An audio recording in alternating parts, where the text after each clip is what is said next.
ler ao Evangelho de Jesus, segundo escreveu João, capítulo de número 3, a partir do versículo 1 a seguir.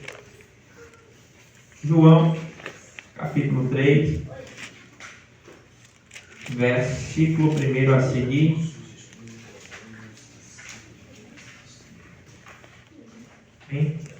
Evangelho de Jesus, segundo escreveu João, capítulo 3, e o seu versículo 1 a seguir.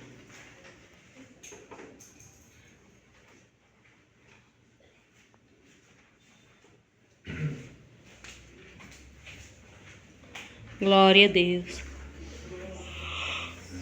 Todos encontraram? Amém. Amém? A mãe ainda está procurando.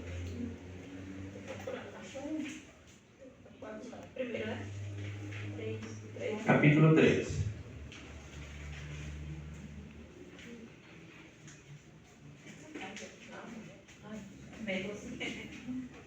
Bem, vamos lá, a leitura que diz assim, João capítulo 3, verso 1, versículo 1 a seguir. Havia entre os fariseus um homem chamado Nicodemos, governante dos judeus, e esse veio de noite a Jesus e lhe disse: Rabi, nós sabemos que é mestre vindo de Deus, porque nenhum homem pode fazer esses milagres que tu fazes se Deus não estiver com ele. Respondeu-lhe Jesus dizendo: na verdade, eu te digo, se o homem não nascer de novo, ele não pode ver o reino de Deus. Nicodemos disse a ele: como pode um homem nascer sendo ele velho? Pode entrar pela segunda vez no ventre de sua mãe e nascer? Jesus respondeu: na verdade eu te digo, se um homem não nascer da água do Espírito, ele não pode entrar no reino de Deus. Amém. Amém? Vamos orar? Instante de oração, oremos. Senhor nosso Deus e Pai, nessa noite estamos aqui na Tua presença, onde nos reunimos para Te glorificar. Glória a Deus, aleluia, Jesus. Estamos aqui. Fala conosco, meu Deus, através da Tua palavra. Em nome de Jesus. Que nós saímos aqui certos e convictos, meu Pai, que tivemos a nossa fé fortalecida, a Tua presença manifesta e eficaz sobre nossas vidas e nosso meio. Confirma, ó Deus, nessa noite, para a glória do nome de Jesus. Amém. Senhor, fala conosco, Jesus, amém. Jesus, Amém. amém. Se assentar, glorificando Glória a Deus. Ele. Glória a Deus. Graças a Deus. Então, irmãos, estamos em mais um culto de ensinamento, culto doutrinário, onde nós temos, ao longo desse período, tempo que aqui estamos com vocês, tentado, trazer as doutrinas bíblicas e aprendemos o conceito, bíblico do que é doutrina. Doutrina é tudo aquilo que é irrevogável, ou seja, tudo aquilo que não pode ser mudado. Desde o seu tempo que foi escrito até os dias atuais permanece a mesma coisa, e daqui 1000 anos, se assim persistir, continuará sendo a mesma coisa. As doutrinas são coisas imutáveis, porém os costumes e outras coisas mais são variáveis.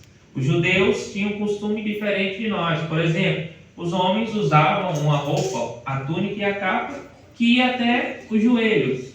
Hoje, nós na atualidade, não podemos mostrar as canelas. Então, depende do costume da época.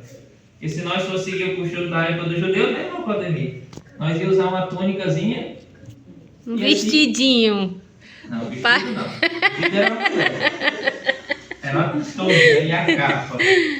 A capa parecia um vestido. Então, muda muito de acordo com a questão da época. Mas doutrina é algo que naquela época era algo que hoje permanece sem mudar. Por exemplo, mentir é um pecado. Está incluído dentro da doutrina da ramatologia. Enfim, naquela época mentir era pecado. E hoje? Continua sendo. É a mesma coisa, não muda. E daqui 1000 anos, mentir continua sendo?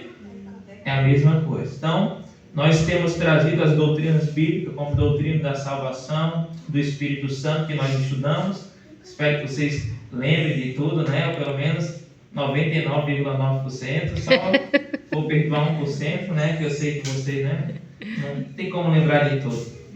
Mas Lemos aqui, irmãos, do capítulo 3, o evangelista João, aquele que também é conhecido como o apóstolo do amor, aquele que andou com Jesus e aquele que vai expressar acerca do amor de Deus pela humanidade. Conhecemos bem o texto, João 3,16, quando ele vai revelar o amor de Deus para com toda a humanidade, que o próprio Cristo, né, no caso o próprio Deus, entrega o seu Filho para morrer pela humanidade, né?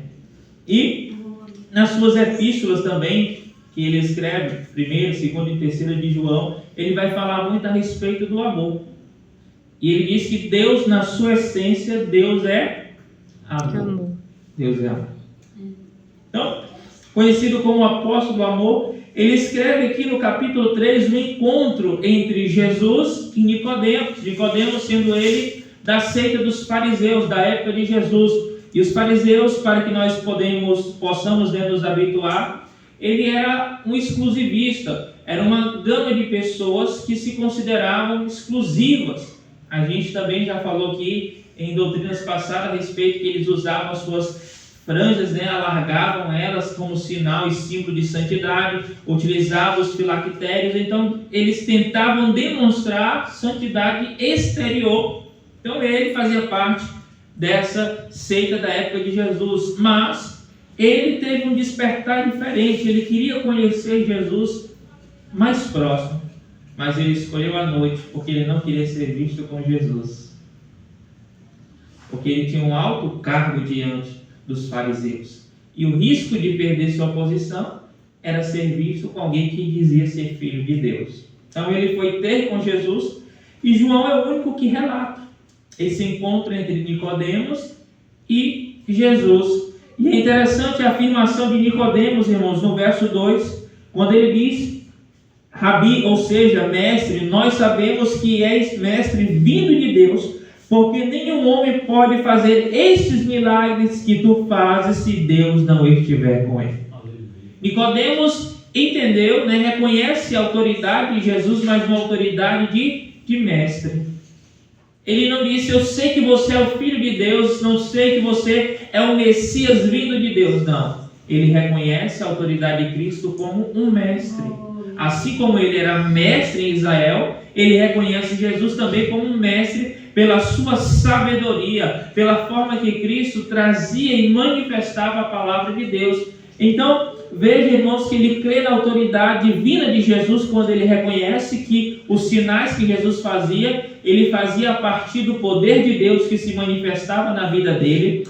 E não basta simplesmente acreditar em Deus, mas precisamos ter uma vida que evidencia isso. Ou seja, Nicodemos creu, acreditou que Jesus tinha sido enviado por Deus, mas que ele era profeta, era um mestre. Ele não creu em Cristo como Salvador da humanidade, ele não creu em Jesus como Redentor para a humanidade, ele não creu em Jesus como Filho de Deus, como Messias enviado. Ele creu na autoridade de Jesus como simplesmente um mestre. E ele acreditava que os milagres que Jesus estava fazendo era o poder de Deus manifestado na sua vida. Então, veja, irmãos, que o simples fato de crer na autoridade de Jesus, acreditar em Deus, conhecer ou ter um conhecimento a respeito de Deus, isso não torna-nos um salvo. Não é só dizer: eu sei quem é Deus, eu conheço Deus, eu tenho fé em Deus. Está para além disso a salvação. Porque conhecer muito diz: meu coração é de Deus, eu sou de Deus. Você perguntar: você quer ir para o inferno ou você quer ir para o céu? Eu quero ir para o céu. Como é que você quer ir com a sua vida aí desse jeito? Você perguntar até para alguém que está lá fora, na sarjeta, alguém que está distante de Deus, se ele quer o inferno, se ele quer o céu, o que ele vai dizer? Não, eu quero o céu. Ele tem o conhecimento, né? Reconhece que o céu é um lugar bom. É a morada de Deus. Ele quer ir para o céu. Porém, acreditar e saber que existe o céu é diferente de ser um participante, um morador pertencente a esse reino. O reino de Deus. E Cristo ele veio para trazer e manifestar o reino dos céus, ou o reino de Deus, né? Que os evangelistas, no caso do evangelho, eles usam a expressão reino de Deus e reino dos céus. Mas Jesus trazendo o reino de Deus, ou o reino dos céus, para a compreensão do povo, eles esperavam o quê? Esperavam alguém que trouxesse o reino físico, que viesse para conquistar todo o território de Israel, que viesse como rei político. E Jesus não veio como um político, fazendo campanha, tentando ali agaranhar e levar pessoas para o seu comício, para que eles fizessem o que ele queria. Não, ele veio diferente. E como ele veio diferente? Ele não veio como um rei político, que era o que as pessoas esperavam, que ele viesse defender o partido, porque na época de Jesus, as principais seitas, como os fariseus, os saduceus, os essênios, os zelotes e os herodianos, então cada um esperava Jesus de um jeito. Então ele vem para nós, não, ele veio para nós, e cada um queria Jesus, o Messias, do seu jeito. Só que Jesus não veio do jeito que nenhum, ele veio diferente. Ele não veio comprar partido de ninguém. Ele não veio favorecer ninguém. Ele veio trazer e manifestar o reino de Deus, que não é um reino físico e terreno, como muitas vezes Jesus diz: o meu reino não é terreno, meu reino é espiritual. E Paulo vai dizer aos Romanos que o reino de Deus não é comida nem bebida, mas é gozo e paz no Espírito Santo. Porque é algo espiritual. O reino de Deus não é algo delimitado geograficamente. Não tem como eu apontar no mapa e dizer: ó, o reino de Deus está aqui, é esse país aqui. Não tem. Porque é algo espiritual. E para adentrarmos e fazer parte desse reino, primeiro ponto, precisamos acreditar piamente que o reino de Deus é real. No verso 3, Jesus vai falar, no final, que se o homem não nascer de novo, ele não pode ver o reino de Deus. Então, quando Jesus traz essa expressão, ver o reino de Deus, ele está afirmando, em outras palavras, que há um reino, que existe um reino, ou seja, que esse reino ele é real. E precisamos, irmãos, na atualidade, falar sobre o reino de Deus. Por quê? Porque muitas pessoas já estão descrentes a respeito do reino do céu. Jesus não volta mais não, está demorando demais. Essa conversa dos cristãos, de que ele foi e que ele vai voltar, que vem buscar uma igreja. Essa história é antiga, isso aí é um mito, isso aí é uma história inventada. Mas nós precisamos acreditar fielmente, fidedignamente, naquilo que a palavra de Deus nos diz, que existe um reino, que ele é real e que ele está nos aguardando. Ele preparou este lugar para nós. Precisamos estar com a nossa fé viva e eficaz, crendo no reino de Deus, que ele é real. Ainda que alguns percam a fé, ainda que alguns digam não existe, isso é um mito, isso é uma história, nós precisamos persistir dizendo: ele é real. Você querendo ou não, ele é real. É Cristo dizendo que o seu reino, o homem precisa nascer de novo para esse reino. Então, o reino de Deus, ele é algo real. Não foi algo inventado. Não é algo da cabeça humana que os discípulos começaram a falar um para o outro, não. É algo de Deus. Foi Cristo que falou e manifestou o seu reino. E sabendo que esse reino é real, surge a pergunta: como será esse reino? Como será o reino do céu? O que é que haverá lá? E nós conseguimos identificar dentro da Bíblia, através dos exemplos de Jesus, as suas projeções para o seu reino. E como nós podemos identificar isso? Primeiro, podemos identificar através das manifestações de Cristo. Ou seja, toda vez que Cristo ele curava alguém, seja ele da cegueira, um coxo, da lepra ou qualquer outra enfermidade, Jesus estava trazendo não somente para aquele tempo presente ali, naquele momento, como também ele estava fazendo um apontamento para o futuro. Em outras palavras, Jesus estava curando agora, no tempo presente, mas ao mesmo tempo ele aponta para o futuro. Como assim, pregador? Vamos lá. Toda vez, irmãos, que Cristo curava alguém, ele está apontando para o seu reino, dizendo: nesse momento vocês carecem de ser curados, porém, no meu reino, assim como eu estou curando ele agora, ele está livre, sendo isento dessa enfermidade. No meu reino, lá não há enfermidade. Aleluia. Toda vez que você agora parar para ler os evangelhos e observar Jesus curando alguém, você vai se lembrar que isso é sinal de que no reino de Deus não haverá enfermidade. Lá não haverá doença. Lá seremos todos plenamente restaurados por Deus e não haverá necessidade alguma de qualquer tipo de artifício humano para sarar as nossas enfermidades, porque lá não haverá doença. Amém, Jesus. No reino de Deus, irmãos, não existe doença. Glória a Não Deus. existe enfermidade. No reino de Deus não vai ter custo. Você não vai encontrar lá alguém leproso, vai encontrar paralítico, vai encontrar cego, mudo e surdo, não. No reino de Deus serão isentos todas essas enfermidades. Estaremos plenamente perfeitos diante a presença de Deus. Glória a Deus. Então, quando Cristo curava, Ele estava apontando para o seu reino futuro, a ausência de toda enfermidade. Outro apontamento de Jesus é quando Jesus ele ressuscita alguém. No caso de João capítulo 11, quando ele ressuscita a Lázaro. Em Lucas capítulo 7, quando ele ressuscita o filho da viúva de Naim. E também em Lucas capítulo 9, quando ele ressuscita a filha de Jairo. Então, toda vez que Jesus traz alguém de volta à vida, ele ressuscita alguém. Da mesma forma, ele está dizendo que no seu reino não haverá morte. Glória a Deus. Lá não preciso estar preocupado. Rapaz, já vou completar 80, 90 anos. Daqui um dia eu morro. No reino de Deus eu não vou ter essa preocupação, não. Glória a No reino Deus. de Deus não haverá morte. Ô, glória. Porque habitaremos com a própria vida, que é Cristo. Ô, glória a Ele Deus. diz, eu sou o caminho, a verdade e a Vida. vida.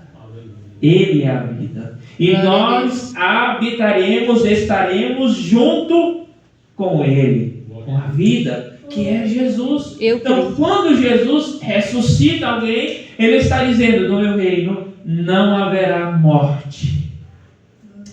Não haverá morte. No reino de Deus, irmãos, não haverá morte. Oh, maravilha, Aqueles que Deus. estarão com Cristo estarão vivos. Não precisaremos estar lá contando os nossos dias. Não precisaremos ter lá preocupações. Não, por quê? Porque com Deus será eternidade. Lembra que eu já expliquei sobre a eternidade? É algo que não tem começo e não tem Fim. E uma das grandes preocupações humanas é o quê? É com o fim. É com o fim. Depois da vida, o que vai ser? Para alguns, depois da vida acabou, não tem mais nada. Depois que morre, já era. Então, o momento é agora. Algumas filosofias dizem, aproveite agora. O momento é agora. Desfrute a vida agora. Mas isso distante de Deus. E nós sabemos que não há vida distante de Deus. E que uma vida distante de Deus aqui na terra vai nos levar para uma vida distante de Deus também na eternidade. Uma vida distante de Deus aqui nos levará para uma vida distante de Deus na eternidade. Então, esses conceitos, essas filosofias, essas preocupações humanas a respeito da vida, a longevidade, quantas pessoas buscam a longevidade, quantas pessoas estão preocupadas em fazer de vários tratamentos, puxar daqui, arranca um pedaço dali, faz isso, faz aquilo outro, tentando permanecer jovem. Só que o tempo, irmãos, é algo que não tem como parar. Pode mudar a cara, mas a identidade está lá. O dia que nasceu e cada dia fica mais velho. Não existe cirurgia que vai dar jeito, não. Está entendendo? Então tem gente que tenta ludibriar o tempo, mas não tem como. O tempo passa para todos. Eles tentam o quê? Postergar a morte. Não, vai mais para frente, morte. Só que lá no reino de Deus a gente não tem essa preocupação. Glória a Deus. Lá não haverá morte. Glória a Deus. Não vou ter que estar preocupado. Com Deus será a eternidade.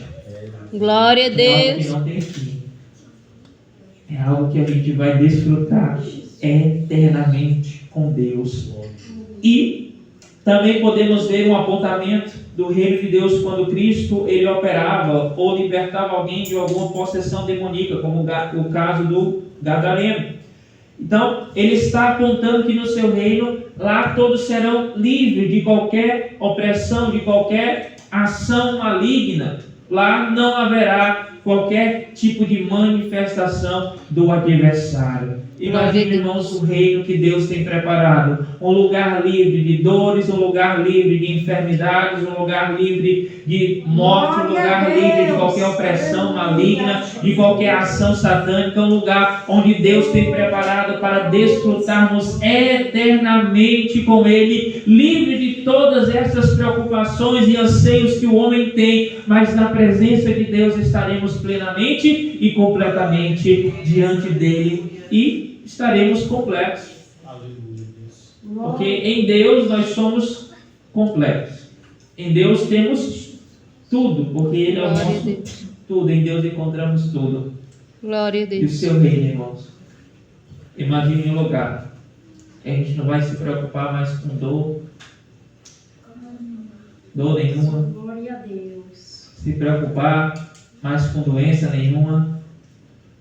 Se preocupar em morrer, em pagar boleto, em pagar conta, tem que pagar mais nada, está tudo pago. Jesus pagou. É um lugar onde Deus ele tem preparado para que nós possamos desfrutar junto dele. E a vida, como eu havia falado, que nós presenciamos ou estamos aqui vivendo, ela está também apontando para qual vida no futuro nós queremos ter. A vida, ou o que nós fazemos agora, é um apontamento para que vida futura nós queremos obter, se com Deus ou sem Ele. Então, nós precisamos o quê? Todo aquele que faz parte do reino. Reino de quê? Reino de Deus. Porque nós sabemos que existe o reino de Deus e existe o reino das trevas. Reino de luz e o reino de Satanás. Porém, aquele que faz parte de um reino, consequentemente, as suas características, os seus atributos, eles estão atrelados àquele lugar. Nós podemos tomar como exemplo nós mesmos. Para que nós reconheçamos que alguém faz parte de um determinado lugar, nós vamos analisar suas características. A forma que a pessoa fala, o seu dizer, o seu ditado. Então, há característica que cada um tem de um lugar diferente. Está entendendo? Então, como é que a gente identifica que alguém não pertence ao que lá? Né? Quando ele começa a falar diferente, rapaz, tem ele aqui não. Né? Então, há características nas pessoas que a gente diz, esse daí não pertence aqui. Da mesma forma, aqueles que pertencem ao reino de Deus, ele tem característica do reino. Quem faz parte do reino precisa ter as características do reino. Glória a Deus. E quais serão essas características? Dentre muitos irmãos podemos falar, né? Dizer aqui que a primeira característica é uma pessoa que fala a verdade. Aquele que é participante do reino, ele é alguém que fala a verdade. Independente que com a verdade ele sofra o dano. Porque nem sempre, por falarmos a verdade, vai acontecer só coisas boas. Lembra que eu preguei aqui sexta-feira que Paulo pregou e libertou, o que ele recebeu? Uma pisa. Né? Apanhou. Ele mentiu por alguma coisa? Ele falou a verdade. Ele pregou o evangelho e por conta disso ele sofreu, ele apanhou. Mas ele falou a verdade. Ele não voltou atrás. Ele falou a verdade. Porque todo aquele que faz parte do reino do céu, do reino de Deus, ele fala a verdade. Glória. Independente que sofra consequências ruins, mas ele permanece na verdade. Por quê? Porque Cristo é a verdade. Se quisermos fazer parte do reino, eu preciso falar a verdade, porque a verdade é o próprio Cristo. E se eu falo a verdade, eu estou em Deus. Porque Jesus disse que ele é o caminho, a verdade. Ele é a verdade. E se eu digo que eu estou em Cristo, eu preciso estar na verdade.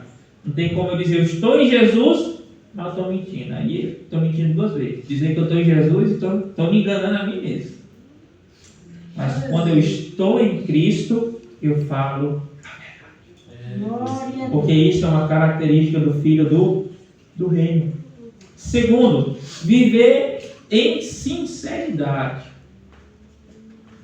Sinceridade. Vocês lembram o que é sinceridade? Ou já esqueceram também?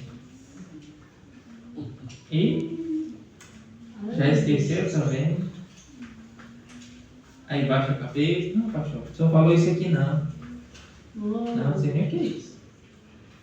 E aí, o que é sinceridade? Ninguém lembra?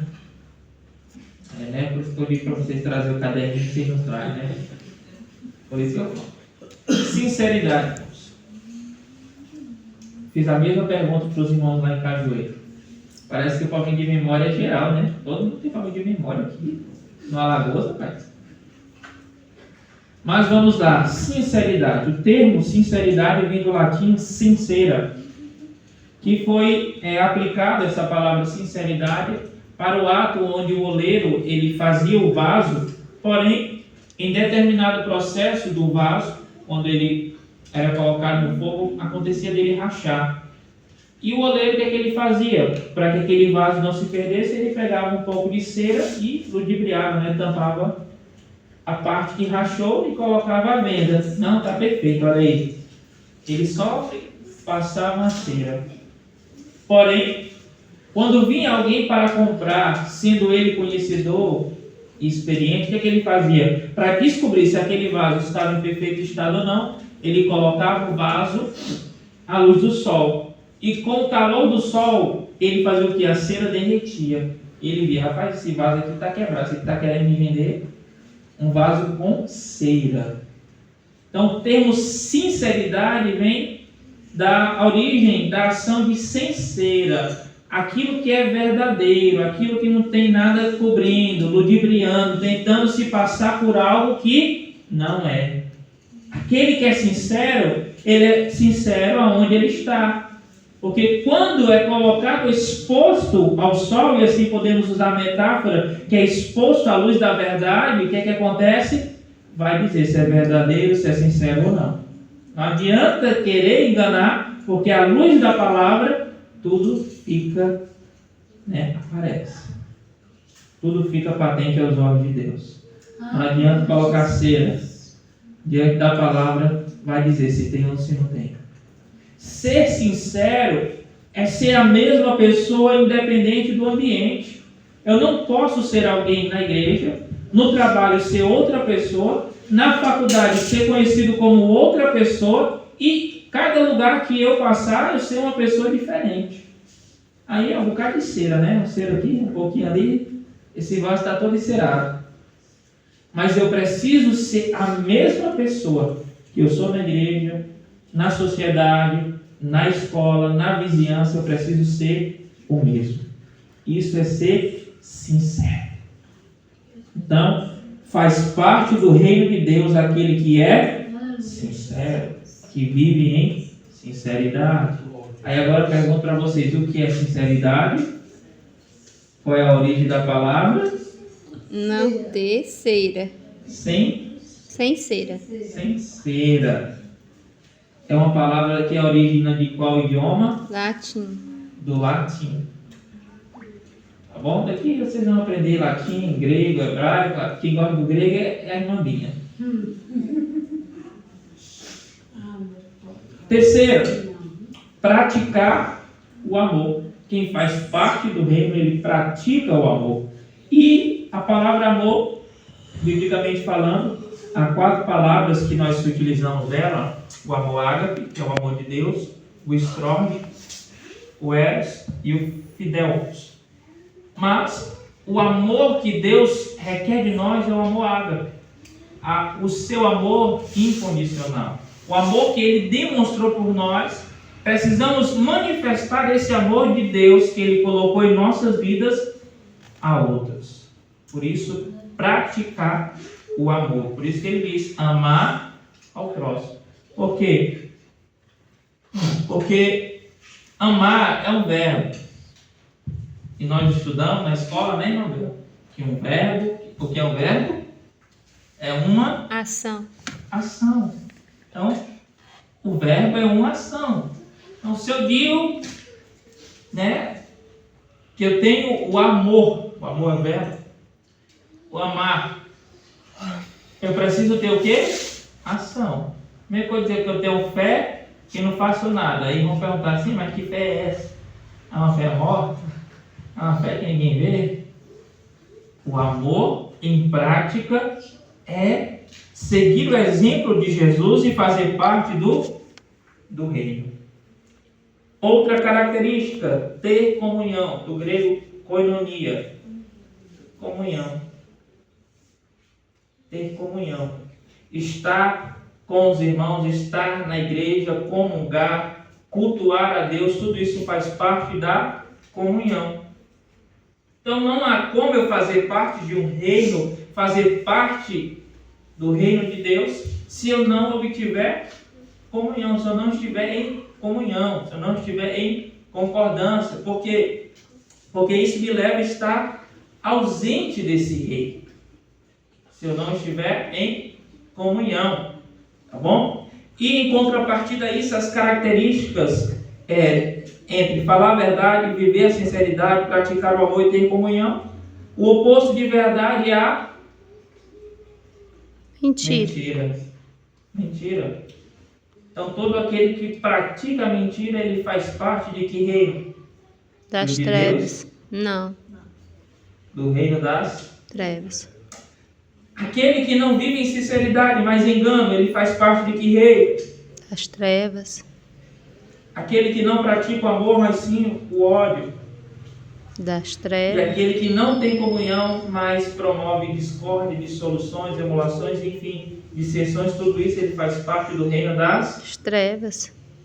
Das trevas. Então são características que às vezes há pessoas que têm, mas não, eu faço parte do reino de Deus. Conheci um jovem uma vez que a gente estava fazendo um evento em Fortaleza, e ele, conversando lá, disse: rapaz, eu vou tirar ele do sério. Eu vou deixar ele com raiva. Eu estava responsável lá por organizar uma parte do evento. Aí ele vinha: não vou querer mais participar não, viu? Tira meu nome aí, tranquilo, pode ir. No outro dia: eu vou querer participar, viu? Coloca meu nome de volta aí. Tá certo. Sexta-feira: eu não quero mais participar de nada não, tira meu nome que eu não aguento mais. Tá bom. Na outra semana: deixa eu participar de novo. Foi assim até chegar no dia do evento. Ele conseguiu me tirar do sério? Ele tentou. Queria provocar. Aí a questão é: o que é que um cristão ele ganha, irmãos, tentando provocar o outro? Olha o João aí, ó. A menina e o João estão prestando atenção. Muito bem, João. Mas entende a maturidade das pessoas tentando provocar o mal do outro? O que ele vai ganhar? Depois está no altar dizendo: eu sou pregador. Mas o que ele prega? O que ele ensina? A tirar os outros do céu também? Está entendendo? E são tipo de coisas que não deveria ter no nosso meio. Por quê? Por que é que os irmãos vão procurar dissoluções, procurar intriga, sendo que todos querem o mesmo propósito, chegar no mesmo alvo? Mas cada um busca chegar no alvo do seu jeito. Né? Aí é difícil. Então, existe cada tipo de ser humano que a gente enfrenta por aí, que a gente fica: rapaz, esse filho de Deus, né? Esse filho de Deus tem que se converter. Senão ele vai virar filho de outro. Aí é mais complicado, né? Então vamos lá, continuando. Só posso fazer parte do reino se eu for transformado pelo Espírito de Deus. Versos 3 e 5 diz assim, né? Nós lemos: na verdade te digo, se o homem não nascer de novo, ele não pode ver o reino de Deus. Verso 5: Jesus respondeu: na verdade, eu te digo, se um homem não nascer da água e do Espírito, ele não pode entrar. Ou seja, se eu quiser entrar no reino, se eu quiser ver o reino, eu preciso nascer de novo. E por muito tempo aconteceu de se ensinar que o nascer de novo era o quê? O batismo nas águas. Ah, nascer de novo é lá. Só tem um problema, que Martinho Lutero disse, rapaz, eu me batizei, porém eu não sabia que a velha criatura sabia nadar e ele veio atrás de mim. Em outras palavras, né? Eu pensei que ia me livrar dele lá na água e ele veio atrás de mim. Porque a água, ou o batismo, é um ato, vocês devem ter passado, né, pelo ensinamento do batismo, tem no manual isso. No manual explica que o batismo é um ato de profissão de fé, um ato público. Eu estou publicamente declarando a minha fé em Jesus através do batismo. Mas ali eu não estou dizendo que o velho vai ficar lá e vai nascer um novo e que agora... Não. É só uma confissão pública, para que todos vejam que eu aceitei a Cristo, publicamente estou confessando Ele diante de todos. É uma atitude de fé publicamente. E o nascer de novo é diferente. Porque tem gente que vai lá tomar banho, mas sai da água pior do que entrou. E aí, que nascer de novo foi esse? O que tinha nessa água? Essa água estava contaminada. Entende? Mas o nascer de novo, a gente estudou isso aqui. Como é que se chama o termo para nascer de novo? É uma pessoa transformada, mas tem uma palavra que a gente usa. Como? A pessoa do Espírito Santo e outras coisas maravilhosas. Então isso lá, a frase da senhora só faltou uma palavra. Só faltou uma palavra. Vamos lá. Começa com ré. Quase isso. Sem esquecer mesmo, né? Depois tem a primeira sílaba da letra da irmã. Da irmã buchuda. Eu não vou nem dizer o nome dela. Ré. Tá aí. Uma palavra difícil. Regeneração. Regeneração. Ele juntou direitinho. Entendeu? Então, regeneração é o ato ou ação de ser gerado do alto. É alguém que nasceu agora segundo a natureza não humana. Por quê? Todos nós somos gerados uma vez, sim ou não? Sim. E todo aquele que é gerado só uma vez, ele morre duas vezes. Mas aquele que nasce duas, ele só morre uma. Glória a Deus. Você conseguiu entender? Ou não? Amém. Não entenderam? Porque quando o homem ele nasce só uma vez, naturalmente, ele morre fisicamente, o corpo. Só que a Bíblia diz que haverá segunda morte, que é lançado no lago de fogo e enxofre. A segunda morte. Mas aqueles que nascem duas vezes, ou seja, eu e você nascemos, estamos aqui porque nascemos, né? E quando fomos gerados pelo Espírito uma segunda vez, o que é que nós aguardamos? A vida Se eterna. morrermos, Cristo virá e nos ressuscitará. Então só vamos morrer uma única vez. A segunda morte aí não quer saber não. Está entendendo? Então aqueles que nascerem duas vezes, forem gerados uma vez, e pelo Espírito forem regenerados. Lembra do prefixo ré, quer dizer ser gerado uma segunda vez? Aqueles que forem gerados uma segunda vez, segundo a natureza de Cristo, segundo a natureza espiritual de Deus, eles agora fazem parte do reino espiritual. Glória a Deus. Eles podem até morrer uma vez, só uma, mas eles vão ressuscitar com Jesus. Glória a Deus. E não para condenação. Porque lembra, aqueles que nascerem só uma vez, eles vão morrer duas, fisicamente, e eles vão ser ressuscitados para morrer de novo. Aí é complicado. Está entendendo? Mas aqueles que fazem parte desse reino, eles só podem fazer parte aqueles que nasceram de novo. E aqueles que nasceram de novo, eles identificam as características do reino na sua vida. E por que a necessidade de nascer de novo? Porque todo aquele que nasceu uma única vez, ele está numa condição de morte. É o que Paulo diz em Efésios, que ele nos vivificou, Efésios 2 primeiro, e vos vivificou, porque estavam mortos em vossas ofensas e pecado. Ou seja, aquele que foi gerado uma única vez, se ele não for gerado uma segunda vez, se ele morresse em Jesus, ele morreu, já estava o quê? Espiritualmente? Morto. Ele já estava morto. Mas aqueles que foram gerados e pelo Espírito de Deus tornaram a ser gerados uma segunda vez, eles fazem parte de um reino que não tem morte. Glória a Deus. De um reino que não tem dor, não tem pranto, não tem choro. Porque eles foram vivificados, porque estávamos mortos.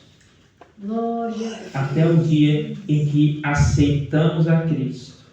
Até o dia que professamos a Cristo, estávamos mortos.